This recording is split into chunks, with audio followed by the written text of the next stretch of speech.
What's up, everybody? Welcome back to another episode of Void City Reviews. I am Dan. I'm Toast. That is Toast. Today we're going to be doing something a little bit different. We're going to be talking about customizing some toys. You've probably heard us talk about that a little bit in the past with some of our reviews. However, today we're going to be talking exclusively about that. So without further ado, let's say we show them some of the things that we do.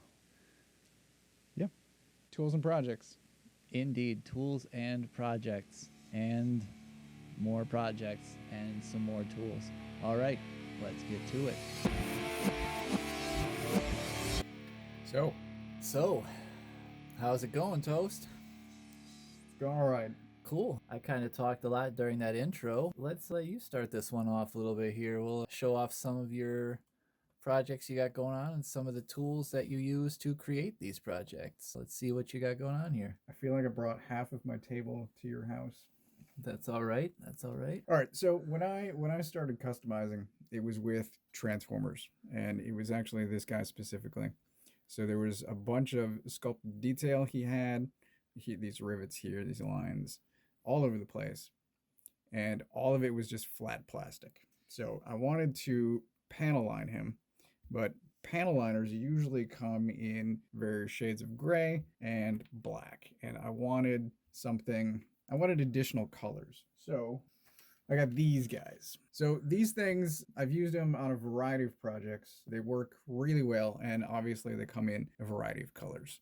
I like that it has a variety of colors because I don't just want everything to be shades of gray and black. It shouldn't be. I mean, shadows typically aren't just a black line, I mean, it would be a darker shade of probably the surrounding. Well, also, if you've got a transformer, or you can have a variety of other things, but you can have some energy effects, and not everything is going to be gray or black. You're going to have colors. So I really like these, and they work well. I think it might depend on the type of plastic that they're going onto, the effectiveness, but I've had good luck with these.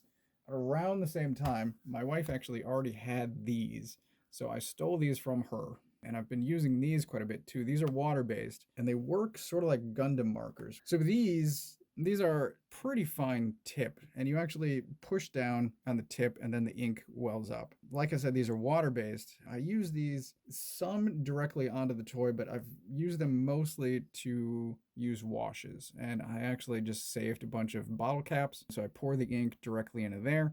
I do a bunch of my washes at the sink.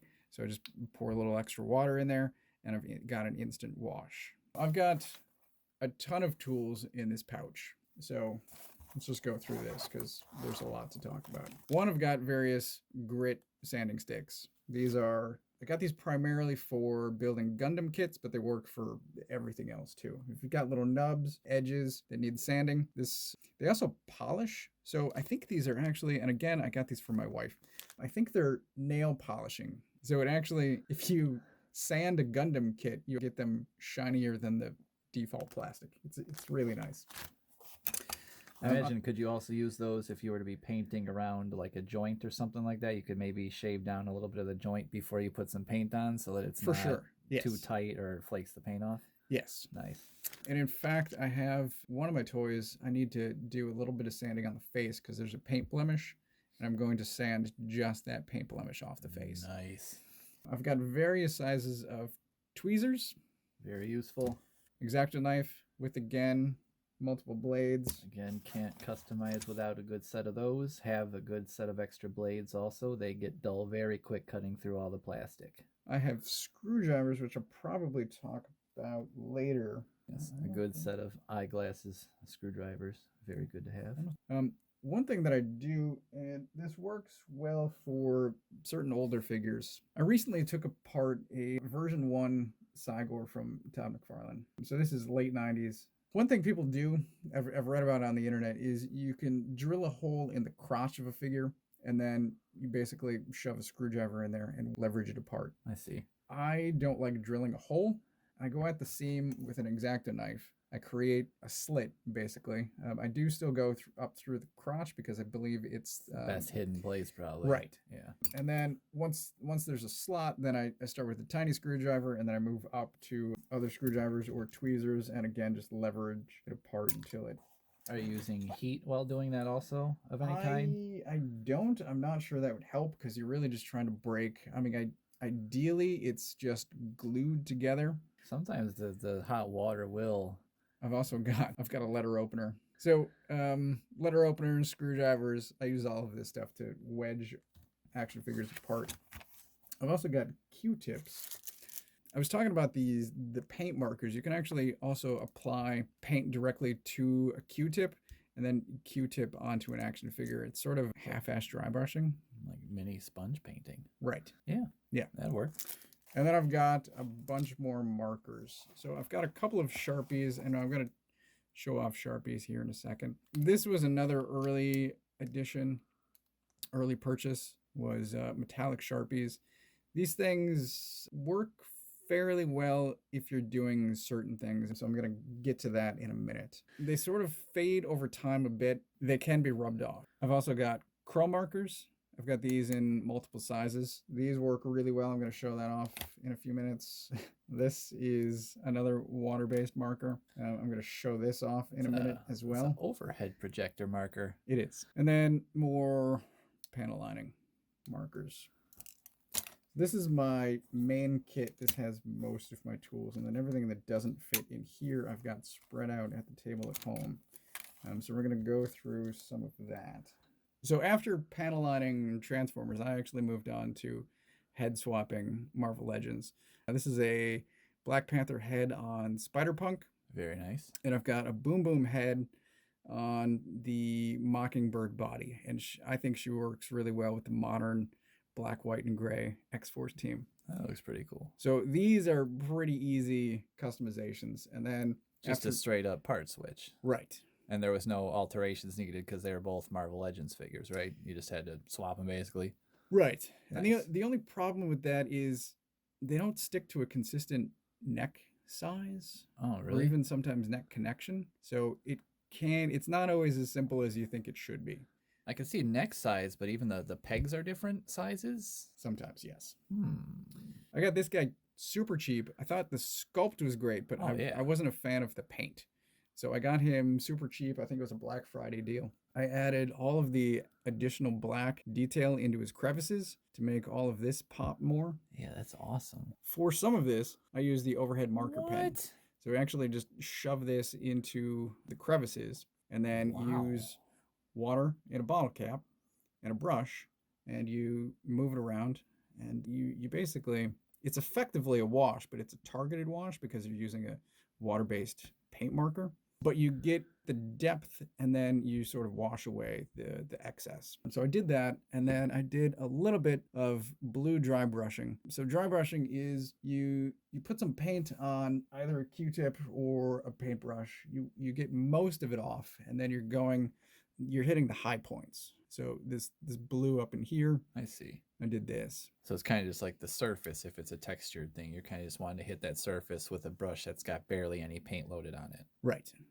So I did that to his overall body. I did a dull coat on his pants, and then I used Sharpies. I'd used the metallic Sharpies on his armor bits, dull coat. We're going to talk about this a lot later. Oh yes, very important. So I used Sharpie, metallic Sharpie on the armor bits, both the ankles and shoulder. And at the time it looked incredible, and it has since faded, and it's got this sort of crusty stuff. I see that. I'm not sure if any of this is, I initially thought it was dust, and I went to wipe it off, and then I wiped off some of the paint. Did the paint, because it was the marker, did it stay tacky a little bit, like ever so slightly? It wasn't tacky. It didn't adhere to the surface fully. So it looks kind of, from my angle at least, it looks very coppery now. Like it looks like that except for like maybe around the edges, like the rest of this whole part, it looks very coppery. It looks very nice. That was the intent. It just hasn't aged as well as tarnish. Yeah, but I'm thinking about redoing it with better paints now, with actual paints instead of Sharpie. I don't know. I don't think any of this is sun damage, but we should talk about sun damage at some point too. Good point. Because I think this guy was high enough. He should have never been in the sun, but it's possible. Anyway. You got to get the blackout curtains for your display room. He's actually going to go back into the project pile because I'll see if I can touch all this up. So washes is where I went after panel lining, and then dull coat and washes. I use this to remove the plasticky sheen on figures. If there's something like Peter Parker, Perfect example, his coat, so or even his pants. This is a figure that I didn't buy for a long time just because I didn't really like the coat, and then I figured, screw it. I've got a Spider-Man shelf, and it should be a pretty easy fix. So I dull coated both the coat and his pants, put about 4 different washes on the jacket. This is I think it's 2 or 3 different greens. There's a gray and might be a brown in there too. I think that's what you said. Now I don't remember. But there's a few different washes. I just wanted to dirty up the coat. And then I redid his buttons after all of that paint and the zipper in chrome. Which is awesome. That's like one of the first details I noticed was that silver zipper. And all I did to the pants was just dull coat to remove the sheen. I think I did this boot as well. So yeah. Oh, definitely. I remember what that figure looked like. This boot has been dull coated. This one wasn't touched. But yeah, I think like washes are super simple. You get some paint, you water it down, you apply it heavy. That's what I tend to do because I'm usually making figures look dirty. I'm trying to add just a touch of realism. Some character, yeah. Yeah. Did roughly the same thing with Mandalorian. I didn't really like any of the Mandalorian figures. I thought they all looked too clean for the Star Wars universe. So I dull coated just the undersuit, none of the armor bits, with a brush. And then I applied some dirty washes. So this is, I think, browns and grays again. And I applied touches of chrome to the damaged parts. That pops so nicely. And I think I did this kneecap, I believe, is Sharpie and then dull coat on top of it. And it makes a cool effect. Yeah, it kind of gets almost that like Damascus folded steel kind of look to it. Like there's... Right. Folded metal. So again, there are uses for Sharpie. You just have to know the limitations of it. I've done this with some Gundams. When you get the joints, I sometimes will Sharpie the joint and then put a dull coat on it, and it looks like brushed steel if you do it really clean. Oh yeah. So it looks fantastic. You just got to know, again, the limitations of Sharpie. So all of that is sort of where I started. You get some masking tape to literally mask off whatever you don't want painted. Toothpicks. We're going to talk about these, I think, a little bit later. I have both enamel and acrylic paints. So I got some of these. I had some Testors paint when I was a kid. Testors is where I started when I got back into painting. And this again, it depends on the plastic that you're painting on top of. But it really does. I had some problems with both the shine and it not drying. That is the issue I ran into, especially with the enamel paints, is depending on the plastic you put it on. You might put it on one and it'll dry almost instantly like it's an acrylic. You put it on something else and you come back a week later, touch it, and there's your fingerprint and your finger's covered in paint still. So I have definitely had some projects get totally ruined or have to be started over. So I then went into acrylic paints, and I've got a bunch of these now, all sorts of shades. Metallic, flats, gloss varnish, but before I had gloss varnish, I had nail polish. The acrylics, I really like these, and again, these are water-based. Good tip, just for anyone who wants to have a real good reference. A lot of times when they print on the bottle what the color looks like, it's not accurate. Just put a little dab right on the lid there, especially if you got a white lid like that, and now you get to see how it looks dried on plastic. Yep. There you go. So with these, I actually use a wet palette, and this is just Tupperware. And this is dried out. I need to redo this. But it's wax paper. And then underneath that is a wet paper towel. It's a damp paper towel. You want moisture within the box. And then I just dab out whatever paint I'm going to use. I have a eyedropper to mix in water to it to get the right consistency that I want. And then it will keep. I don't go back usually more than a week, but it'll keep at least for a few days, whatever paints you're working with. Especially if you're mixing your own colors, it helps you not waste as much. Very good tip. Right, and this is super cheap. It's just Ziploc. I think I got a 4-pack of these. Everyone's got 99 cents. Paper towels, and then you just get some wax paper. And then I picked up one of these. Oh, this has been my friend. I think this silver worked much better than the last spoon. But I am testing on spoons. I've got in the last year eating out. Yeah, we have experienced that quite a bit, I would say. So I've got a bunch of unused plastic silverware, and I just priming this stuff, and I'm testing paint on silverware now. But it's a stand. It's got alligator clips, and I use here's some more pieces that have been primed. Very good for if you're drying some pieces. Very good if you need to suspend something to spray some pieces or just to hold it up in front of your light while you're painting it. Again, I use empty pill bottles, and for McFarlane torsos, it is a perfect fit. Got a bunch of brushes. One of my main ones, though, is actually just the cheapest Crayola. Yeah. This is actually grocery store bought Crayola paints. I didn't bring these, but I use this brush all the time. This is my main dull coating brush. So yeah, and then I've got better fine point brushes as well. It's definitely good to have some nice expensive brushes that you're going to want to use for your details, and also some nice just kind of broad strokes, I guess, throwaway brushes like that, just because some of these paints, again, I mean, unless you're going at them with the thinner every single time, totally clearing that brush, these things get gunked up. Those paints, especially some of the enamel paints, oh man, those will kill a brush really quick. This is my most recently finished project, and I sort of used everything I'd learned on other projects on this guy. So I really like how this one came out. I can't say that enough times. I opened him recently. He'd been in the box for almost 20 years. Yeah. And then I didn't touch the skin at all because the skin was already painted great, but the armor I thought looked like garbage. So I wanted to make it look more metallic. And learning my lesson, I didn't use Sharpies this time. But I tested out a few different things, and I settled on this sort of coppery bronze. It's a few different washes, but again, it's primarily copper and bronze. And then there's spots of gold. There's some black. There's some chrome in places. I used, again, I see it in the scratches and in the scuffs too. You got that chrome in there.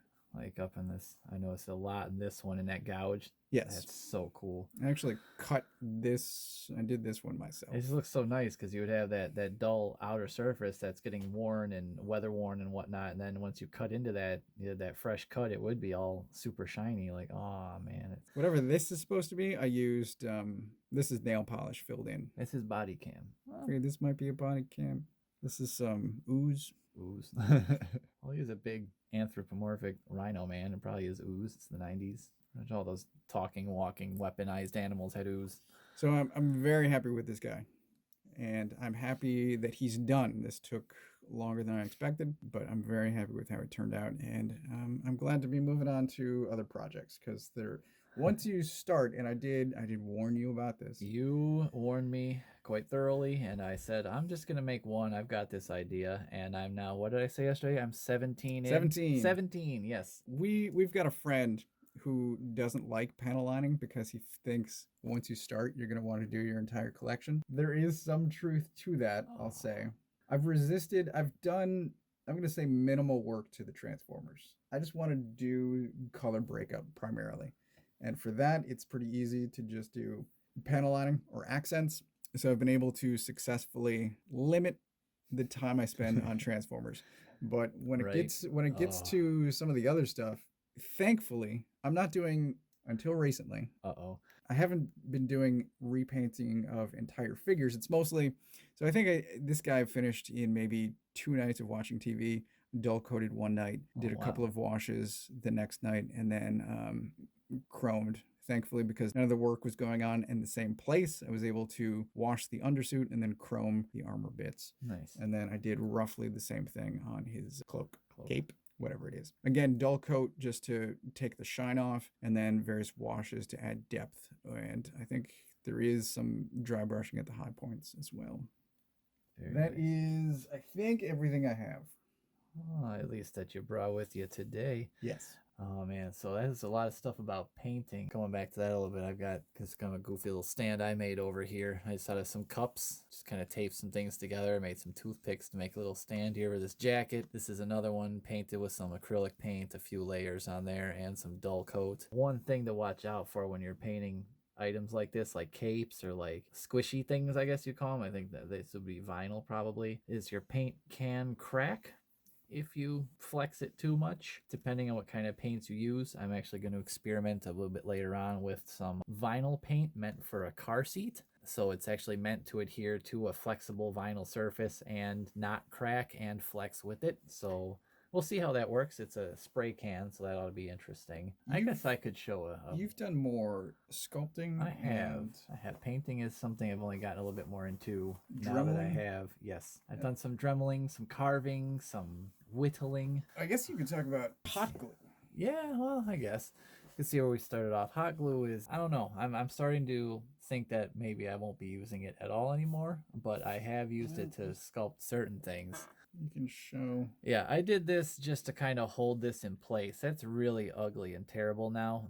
So don't laugh at how horrible that is. But I bet you if you pulled on that, it would just come right off. But I'm going to eventually attach that belt on there. But he looks great from the front. Yeah, from the front, it looks fantastic. But now with some better glues, I've actually started to use a Gorilla Glue. This guy right here, it's got a nozzle and a brush, so it's very nice, 2 different options, and it's been working really well for everything I've needed it for thus far, and I know it'll stick that cape on there until the end of time. It's also what I'm going to use to put the belt on him. I just really didn't like the unchained head, and I thought it would look a lot better with the Superman head. Agreed. And with a cape. Those wings were just kind of, why does Superman need wings? Fully agree. It just didn't quite work for me. I like the armor, but it just needed to say Superman a bit more to me. So that's kind of one of the things I used hot glue for. Another thing I used it for was actually in this. This was the figure that got me started in customizing right here. This is the one where I said, I just want to make this one. I saw someone online had made one very similar. Yeah. Well, there we got him standing up again. That's nice. So yeah, this is the figure that kind of got me started. Someone had made one very similar online that I saw on a McFarlane Facebook page, and I'm like, oh, that's a really cool looking figure. I will try to, maybe make one similar to that. But I ended up adding a bunch more things. I used a different head than he did. I've added this weapon from an old McFarlane Kiss action figure, actually. So it is a McFarlane weapon with this McFarlane toy. I cut a piece of Baraka from Mortal Kombat 11, his belt piece off, and I glued it on the front of the Merciless's waist piece, and now that has become this Batman's whole attire. That's all going to be painted black and other various colors just to make it all match eventually. But this was originally an Azrael Batman. Yes, it was Azrael Batman for the most part, and then it is Dark Knight's Batman, the one that comes with 2 axes. His arms are on here. Like I said, Merciless waist, Baraka waist. I drilled holes in the side so I could hang some little daggers on him. This is the Merciless's fur from his torso. I cut that off and carved it to fit, and now that can be removable if you want. I put little pegs in there. I call this Badlands Batman. I don't know why. That just is a name that seemed to fit. Who probably lives in some Badlands. I don't know. Oh, and it's not his original cape. This is the Batman Arkham City cape. And then this middle triangle is the original one. I cut off the sides of it right along where the folds actually are. There's like a natural fold. And so now it's got a double layer cape. And I just put in the other one underneath there. So that actually also fit pretty well. So that was a fun project. And I thought, okay, I can stop there. And like we said earlier, 17 figures or so later, I think it was actually pieces of that guy that led to this guy. And this guy so far is just a lot more repurposing pieces into a cool looking figure. This is what I want to see painted. I don't know if he needs to be painted. I mean, does he? I think the arms just to match the rest of the suit. Maybe. Or should the suit be painted to match the arms? That's the question I have. Maybe. Either way. But either way, this is sort of, I guess, I would say my own version of a Nightmare Batman, like from the Snyder Justice League future world or alternate universe, whichever way you like to think of it. I just used some pieces. This a Grim Knight body and some arms from Jason Momoa's Dune action figure, also by McFarlane Toys. And this pack here, like the vest and like his cloak guy here, those come from a Call of Duty 6-inch action figure from McFarlane Toys. It actually fit for the most part, so I just put those on there. And then that is the Death Metal Batman head, the trenchcoat Batman with the scythe. That's his head. I just wanted a mean looking Batman head on there that was similar to the Affleck Batman kind of. So I had gone with the Azrael head originally, the armored one, just because I figured he's in the desert. Maybe he'd need like some ventilation or something. I don't know. Sand is in his face, whatever. But, I like short ears for Nightmare. Yeah. And just that angry face. That's a face that has seen some things. It's the best Batman. Yeah, head. he's upset about some stuff. The really nice thing about the McFarlane figures is most of them can be interchanged. So the Fortnite, the DC stuff, You got some of the Call of Duty, right? The Those are Call of Duty figures, a they little bit do smaller. have their 6-inch figures, but they do have the same types of connectors. So if they use the same size, you can use it. I mean, they do have these same like little wrists, stuff like that. Like the neck pegs, they're just a bit smaller, but I mean, they could work. I made some custom pack. This is a Fortnite guy's pack for him, but I also made this med pack from the Call of Duty guy. There's a peg in his back where his guns used to go. You can put either pack on him. I mean, so he's customizable. But yeah, like Toast was saying, a lot of those figures are very interchangeable and use a lot of the same types of systems for being put together, as far as like how the wrists connect or how the necks connect to the heads or how the ankles work. So this is some of my parts. Oh yes. This is arms and legs and torsos, and then I've got a separate bag of heads. I've got the same type of setup with Marvel Legends and Star Wars heads. Here I've got just a little box full of hands, glasses, and wrist and neck joints. That's like what all these are. So there's even some necks in there, but that's just tons of pieces here, as you can see, for making some custom figures out of. Those very much come in handy. From there, though, one of the things I started to try to get into was a little more of the sculpting aspect, I guess, of it. I did do a couple more figures where I did a lot of like piece swapping, head swapping, some stuff like that. I do have some other ones I'll show eventually, possibly in a later video, that just aren't quite done enough yet to where they pop like I want them to. But we can talk a little bit about the recent Superman versus Devastator McFarlane 2-pack that came out. A lot of people saw that and were like, oh, it's Superman versus Doomsday. Nope. No, it's Superman versus Earth 1 Batman, who is Bruce Wayne, who has somehow finagled himself some doomsday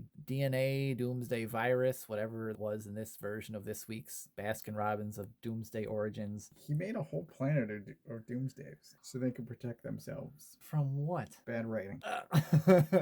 Yeah, anyways, so yeah, it just basically comes with a Superman with an angry face and then a repainted Devastator who's basically the same but kind of different. Yeah, I wasn't too thrilled about that. I wanted a Doomsday figure. Death of Superman's one of my favorite comic book stories. Me and my dad read the hell out of that story, and it just blew our minds that they would even kill Superman. They talked about this on Entertainment Tonight on the news. So I decided I needed a Superman that actually looked like that fight. This guy's a work in progress. As you can see, he's got his emblem down here. The piece of it is going to be glued back onto his shirt, which I've now made out of cloth. I swapped his entire torso with Liu Kang, who underneath his vest of the current figure that's available. So I swapped that out, swapped out his arms. I just need to fix his forearms a little bit. Liu Kang has some bracers on, and when you take those off, it kind of leaves this ugly mess. So I'm going to actually sculpt new forearms for Superman on there to smooth them out using some of this. This is called epoxy clay, and what you do is you get a little bit of part A and a little bit of part B, mix equal parts together for how much clay you need, and once you've thoroughly mixed those together into clay, you can work with that for about 3 hours or so, and then it sets up, and then after a couple more hours it's basically plastic. And I've used that to sculpt a bunch of pieces onto some action figures. One example is one I'm working on right now, a custom one that we'll see completed soon. I did this whole shirt on top of him here, the texture and everything, the buttons you can see on here. Did some texture. I used the edge of an X-Acto blade actually, where you grip it, and rolled it across the clay when it was slightly set up but still a little bit workable, and that's where that came from. Collar on the shirt there, stuff like that.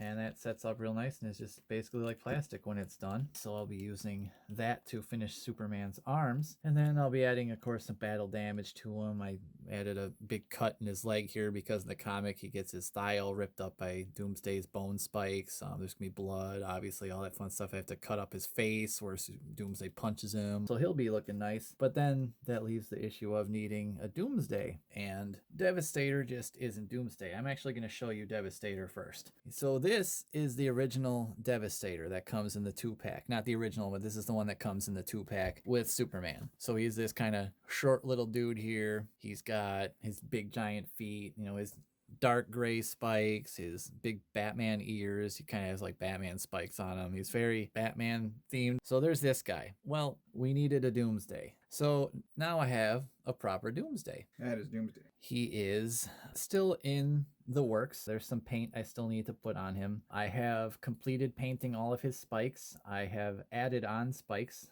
I added on Bane's legs here. Some surgery was required to do that. I may do a video specifically about this particular build just to show all the work that went into them, because it would take a long time to describe it all here. But I did custom carve out all these spikes along with these ones on the chest here. These are actually drilled into the chest and then sculpted on top of that into a one whole piece of bone spur protrusion. Like I said, painted everything. I also put the spine on his back because Doomsday always had kind of a big armored looking spine. That will also get probably painted to match the rest of these spikes. But the idea is eventually I will be putting a wash over this white in order to make it look more like bone and make some of the detail pop out on there. That has also been dull coated already as well, so that they're not shiny. After that, I just got to paint his boots green. He's pretty much good to go. For his hair, I used just strips. I just traced little squiggles and just cut them out with an X-Acto blade and drilled holes into Devastator's head. Just popped them right in there. So now you can take them out if you want. If you don't want them to have hair, you can change what direction they're facing or move which ones are where. I added little pieces of teeth here and carved out the ones that he had. I just need to paint over these yellow ones he has. Yeah, I added all these are all just teeny scraps, basically. All my scraps from carving. I just took little pieces that fit and just kept gluing them on with Gorilla Glue, adding them on, just little pieces here and there. Same thing down here, just to make it look more like bony protrusions. So now I have a proper Doomsday figure. So once Superman's done, I plan to make kind of a diorama with them and have them fighting outside the front of the Daily Planet with all the windows blown out and the street all ripped up. I think that would be really nice. Even incomplete, he looks awesome. Oh, thank you. I do like that he is a lot taller. Just adding Bane's legs on there made him far taller than this guy. Let's see, anything else left? Oh, I guess I could show you this one. This one's very quick. This is just a very small work in progress. What happens when you mix a glass jar that you use a Dremel to cut the bottom off of and almost shatter all over the place, a Warhammer artist-proof figure, and a Bloodshot Vin Diesel head? Oh, well, you get a halfway decent looking Mr. Freeze. So that's just another head swap onto this artist-proof body. I ripped some of the pieces off of him just to make him less bulky and huge, trimmed his kneecaps and his belt down, took his shoulders off. Just have to fix his head on here, put the backpack on, some tubes, some lights maybe even, some LED lighting, some paint. There's another one that will require a lot of work and probably get its own video. That's just a fun one just because that Vin Diesel head is so perfect for a Mr. Freeze, even with barely any paint needed at all. So there's just another figure swap I could show real quick. This is a couple different things. Some Cyberpunk shoes and Red Hood legs, along with the Strike from Fortnite's torso, and Takamura's arms from Cyberpunk, and a WWE guy's head, and then My Hero Academia guy's hands. So this figure might have some of the most different pieces of any of the figures I've made other than this guy here. And we could talk more about this guy there. This is an original character. You'll probably see him maybe even in the intro to this video. Who knows? You look like you have something you'd like to talk about there, Toast. Yeah, one last thing. So you and I don't do much 3D printing, but we know a guy who is fantastic at sculpting. So this is actually a custom shin piece that I'm working on for a figure. So he does, thankfully, on the cheap or free, custom parts if we ask nicely. Indeed. So that was a lot of fun projects. I guess a couple other things going on. Just show these really quick. I'll be working on this guy pretty soon. This is a Sting from the WWE or WCW back when I knew him the most, or currently AEW. That's what this guy is going to be. I'm going to make a custom Sting based on his match where he tag teamed with Darby Allin. So I just have to paint his face and that'll be fun. Nice custom project there. I got a t-shirt for him and everything. Another custom head. He'll be getting painted as well. It's just another fun painting project. So all these tips I learned from Toast today, hopefully those come in handy doing some of those projects. We haven't talked about pliers, but pliers are kind of crucial as well. They're dismantling figures. Oh, yes. I have several sets of these guys, all different ones. Used for dismantling, use them for holding pieces, and if you use boiling water for doing stuff like I do for taking them apart or putting them together, you can use them to hold them there. You can do a whole bunch of fun stuff with them, but a good set of pliers. You can do a lot with just hot water. Oh yes, that's a lot of people use heat guns or hair dryers. That method scares me. It's probably an irrational scare. I'm sure that I would screw it up. I know I would, especially if it was a heat gun. With a hair dryer, I think you'd have to be on there for a long time. With a heat gun, I mean, I could imagine going from oh, this is awesome, to, oh, this is a melted, scorched piece of garbage very quickly. With boiling water, I have never had a problem. You just take the pot off the stove, put it down on something so you're not going to burn whatever you're putting your pot on, and then just dip your figure in there for, 30 seconds to a minute, depending on what kind of plastic it is, how thick a piece it is, how much you need to do with it. And then they'll be pliable just like when they came out of the molds at the factory, and you can do whatever you want. Take them apart, put them together, switch them out.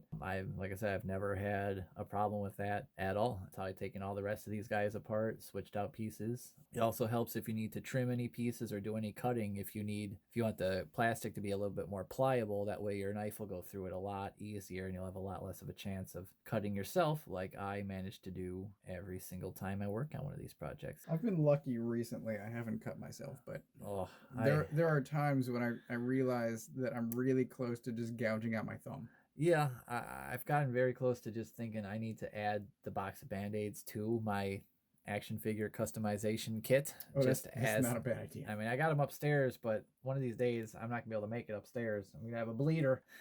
Oh, it'll happen. Well, that's a lot of cool stuff there. We talked about all that. I imagine we'll come back to this at some point. Well, that was fun. Hope you liked us rambling on about all of our toy projects and all of our tools that we have, and paints and brushes and washes, and what else did we talk about today? All kinds of things. Yep. Yeah. Well, as always, I am Dan. I'm Toast. That is Toast. Thank you for sticking around with us for this special edition of Void City Reviews, where we got to talk about some of our projects. Let us know if you liked these things, if you want to see any more projects we got going on, if you'd like to see more episodes like this in the future, and like and subscribe. Hit that little notification guy, then you'll know when we do goofy stuff like this again. See you next time, folks.